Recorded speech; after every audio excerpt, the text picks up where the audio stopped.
Hello বন্ধুরা, আমরা কালকে পালং শাক কিনে আনছিলাম রাত্রে। এখন এগুলা প্রসেসিং করছি রান্না করার জন্য। আপনারা দেখতেই পাচ্ছেন 2 শাক, কিন্তু এটিটার গিট্টাটা কোথায় গেল?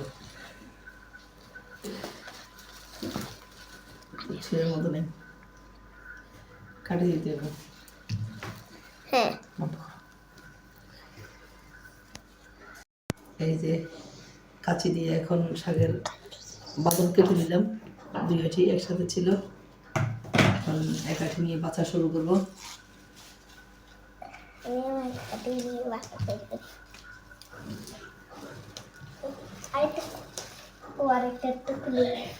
শাকের মধ্যে একটু পচা পাতা থাকতে পারে, একটু ঘাস থাকতে পারে, যেহেতু আমি দেখতে পাই না সেই জন্য একটা একটা গাছ করে বাঁচতে হবে।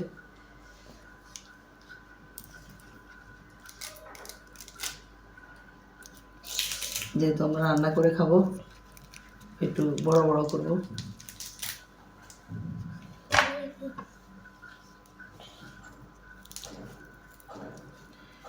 একটা একটা করে নিলে ঘাস পাওয়ার সম্ভাবনা থাকে, তাহলে আমার দেখতে আর সমস্যা হবে না।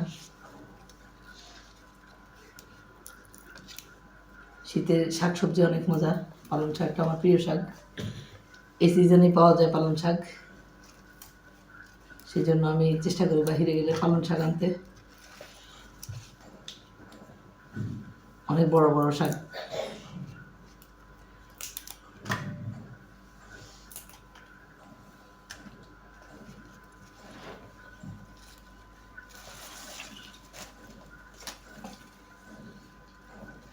এখনো ঘাস পাওয়া যায় নাই, পাওয়া গেছে।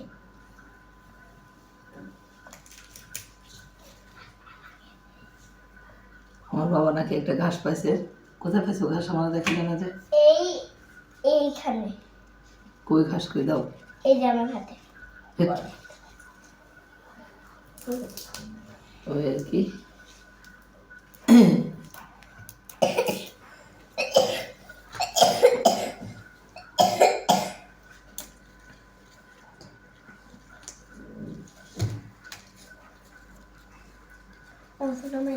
এই শাকটা একটু নষ্ট আছে, সেই জন্য এখান থেকে ফেলে দিচ্ছি।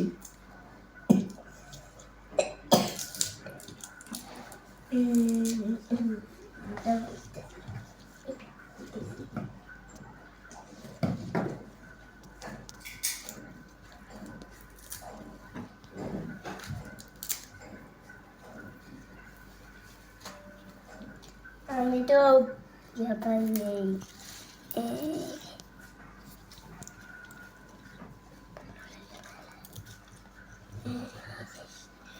একটা ধান। ও পাইছি ধান। পাইছি আমি ধান। নিচে ধান পড়ছে।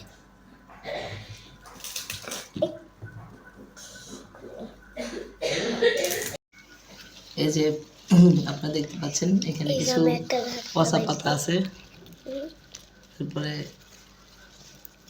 ময়লা আছে, সেজন্য একটু পরিষ্কার করে নিচ্ছি। একটু ঝেড়ে নিলাম। আশা করতেছি সব পচা চলে গেছে। পচাগুলো চলে যাবে, থাকবে না। একটু ছেড়ে বেছে নিতে হয়।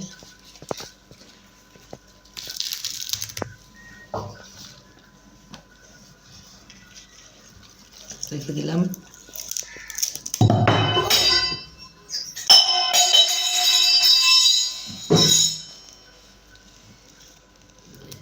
ঘূর্ণিঝড়, এই যে ময়লা শাকের সাথে লেগে আছে, থাকবেই। একটু দেখে দেখে সুন্দর করে কাটতে হবে হাত দিয়ে, কারণ যারা চোখ দিয়ে দেখতে পায় তারা একবারে তুলে ফেলে। আমরা তো একটু সময় নেই, কিন্তু তারপরেও পরিষ্কার পরিচ্ছন্নভাবে কাজ করতে পারি ইনশাল্লাহ।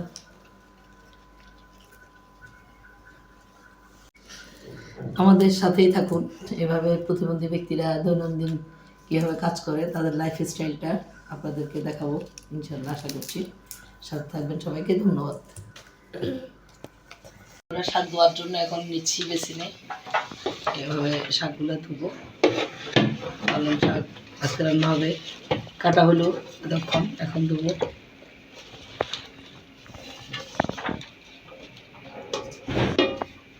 বোলটা ধুয়ে নিচ্ছি, নাহলে ময়লা থেকে যাবে শাকে।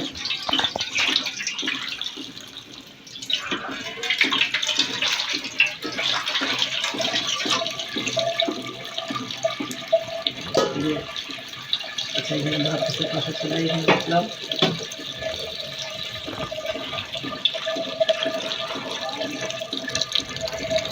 পানি একটু জমুক।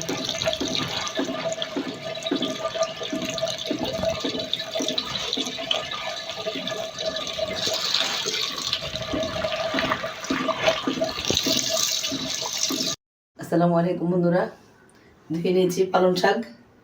আজকে পালং শাক দিয়ে ছোট চিংড়ি মাছ দিয়ে রান্না হবে। সেজন্য আমার যে উপকরণগুলো লাগবে সেগুলো এখানে আছে। এই যে এখানে পেঁয়াজ, কাঁচামরিচ, তারপরে আদা রসুন, ছোট চিংড়ি মাছ সব কিছুই রাখা হয়েছে। এগুলো দিয়ে আমি পালং শাক দিয়ে রান্না করব আজকে দুপুরে খাওয়ার জন্য। আপনারা দেখতে থাকুন যে একজন দৃষ্টি প্রতিবন্ধী মানুষ তার জীবন চলার জন্য কীভাবে রান্নাবান্না করতে পারে সেটা আপনাদেরকে দেখাবো। বন্ধুরা, এখন তেল দিচ্ছি চুলায়।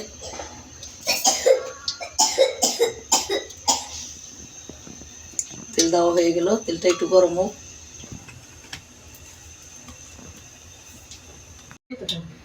এখন পেঁয়াজ দিচ্ছি।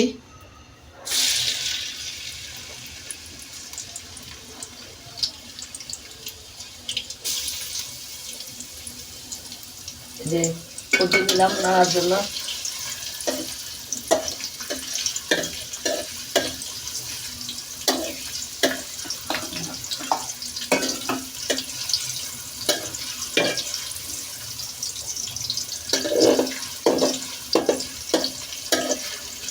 এখন পেঁয়াজ নাড়া হচ্ছে, পেঁয়াজগুলো একটু ভাজা হলে তারপরে কাঁচামরিচটা দিব।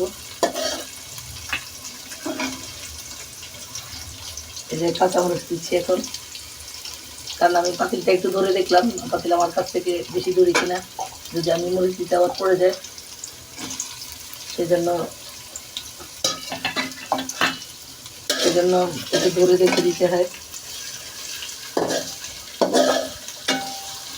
কাঁচামরিচ পেঁয়াজ ভাজা হচ্ছে।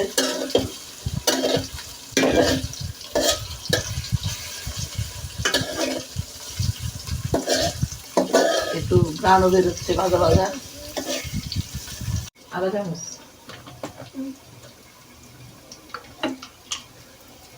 হলুদ মরিচ দুইটার বইও একই রকম, তো এই জন্য একটু গ্রামটা দেখে নিলাম, কারণ চোখ না দেখলেও গ্রাম দেখে হলুদ আর মরিচ চিনা যায়, যদিও টাচ করে ধরেও চিনা যায়।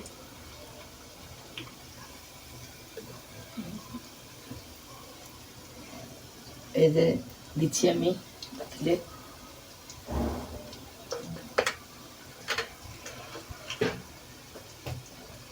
এখন মরিচ দিব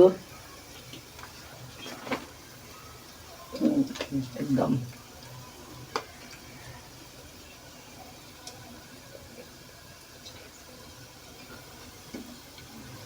দিয়ে দিলাম।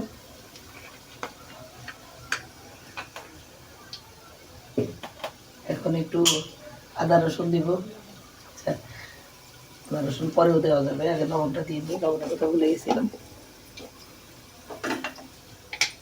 রান্নাতে লবণ ঠিকঠাক না হলে ভালো লাগে না, আর লবণটা ভালো মতে দিতে হবে যেন সব জিনিসের সাথে একসাথে যায়।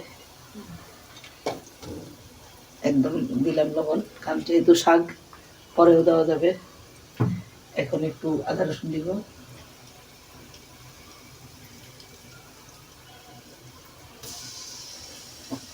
এবার একটু নেড়ে দিলাম।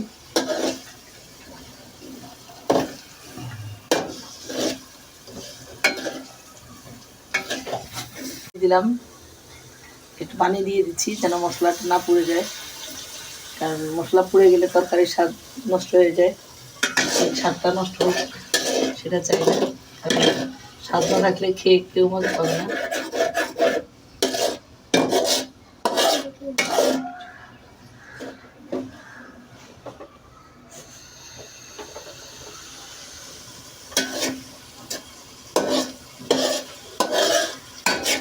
এবারে ছোট চিংড়িটা দিয়ে দিচ্ছি। কালকে এই চিংড়িটা কিনেছিলাম মূলত এই শাকটা খাওয়ার জন্য। আরেকটা জিনিস খাবো, সেটা আপনাদের সাথে শেয়ার করবো। তো এটা খুব ছোট চিংড়ি মাছ, সেজন্য ধুয়ে পানি ঝরাই রাখতে, পানি ঝরাই রাখলে ভালো, মাঝে মাঝে পানি বের হবে, শাক থেকে তো বের হবে এমনি।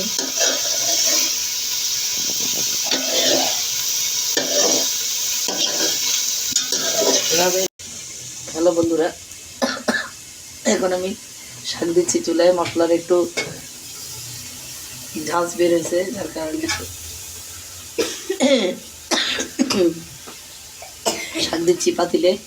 শাকে কোনো পানি দিব না, কারণ শাক থেকে পানি বের হবে। তখন মশলার মধ্যে হালকা একটু দিয়ে দিলাম, সেটা শুকিয়ে গেছে। তো এখন বন্ধুরা শাকগুলো দেওয়ার পরে মশলাটা একটু নেড়ে চেড়ে দিচ্ছি, যেন সব শাকগুলো লেগে যায় আর কি।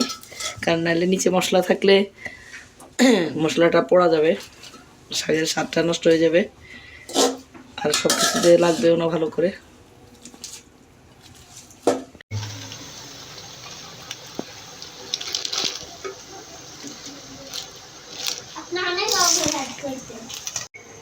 এই যে বন্ধুরা, আপনারা দেখতে পাচ্ছেন পাতিলে সব শাক দিয়ে দেওয়া হয়েছে।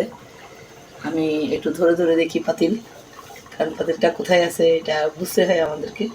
তো এখন ঢেকে দিব পাতিলে। আমি যেহেতু শাকে কোনো পানি দিই নেই, তাহলে শাকটা ঢেকে দিলে শাকে পানি বের হয়ে যাবে।